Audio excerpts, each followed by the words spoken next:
we think it looks like? A tooth from a mastodon.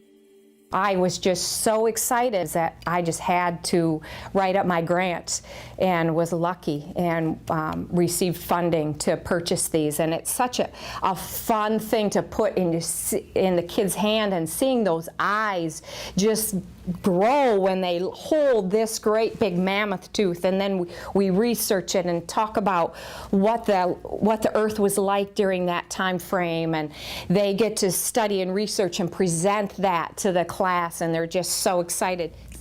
In 2005, I was in conversation with Tom Denherter and some other individuals from the school district and community, and expressed to them a dream I'd always had of having an education foundation. And from that conversation birthed Zeeland Education Foundation. We were seeing the state cut back some of the funding for schools, and we had seen that several years, and we did not want that to impact the programming that we were offering the students of Zeeland Public Schools. It was created so that we could enhance the academic program for all children. Well, and I remember the day sitting in Gary's office, he and I had a meeting, and he started telling me about the Education Foundation. I'm like, this is a great idea. We have two funds within our Education Foundation. One is like our savings account, and it's like an endowment. It's held at the Community Foundation of Holland and Zeeland. We use that entity to administer the fund for us.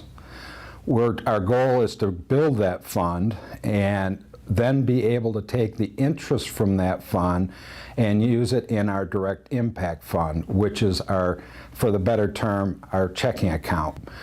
We take income from our endowment fund, and then we combine that with donations that we receive through the year, and we fund grants to staff members of Zeeland Public Schools. I felt for a long time that education should be a little bit messy. It should be out of the box, because that way we get kids into it, right? One year I applied for vermiculture bins, worm bins. Vermiculture sounds so much better, but worm bins.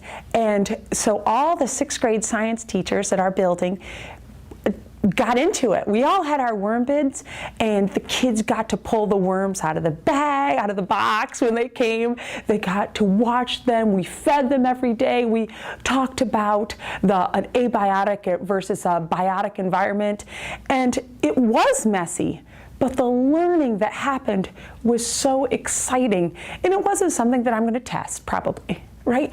But are they going to remember that? Are they going to remember all the factors, the abiotic and biotic factors that go into a community? Yes. And I felt like that is lifelong learning. Here is this whole committee that was going to be looking at my grant application, and then it was supportive, it was encouraging, like, oh, somebody else thinks this might be good for kids. Wow. I love this grant committee. They are the most passionate people. They love Zeeland Public Schools District. They want to see academic excellence in every single classroom, and they are a tough group of people. So if you're an employee of the district requesting grant funds, you better have all your ducks in a row or chicks in a row to make sure that you are giving an outstanding application, because they want to give it, so ask for it. There are two important ways that we need to move forward. One is to give credit and recognition to what has been accomplished, and the second is to where are we going. The ways to do that are to create some marketing boards, some display boards in each of our buildings, so that when parents and visitors and patrons come into our buildings, they can see, my goodness, look at these programs and look what these grants have accomplished so far, and look at this $150,000 worth of granting that has taken place in our school system where it's gone. Going forward, I think it's looking for ways to put our name out there and to put us on the map. Great things are happening that are just not recognized because we're unknown. So things like an annual event or an annual dinner, marketing pieces that I think need to be put in place. Perhaps things to consider putting the phone-a-thon back in place, which has been done a couple of times successfully, and maybe that needs to be recreated. The mastodon lived about 13,000 years ago, and it ate mainly grass. And then they had a thick trunk, and they looked a lot like an elephant, but with a lot more hair. They used these to grind up the grass, and then these are the roots, so then it would go in their mouth like this. And then they had a huge mouth, and then if they lived nowadays and they were a human, they would have to use a lot of toothpaste.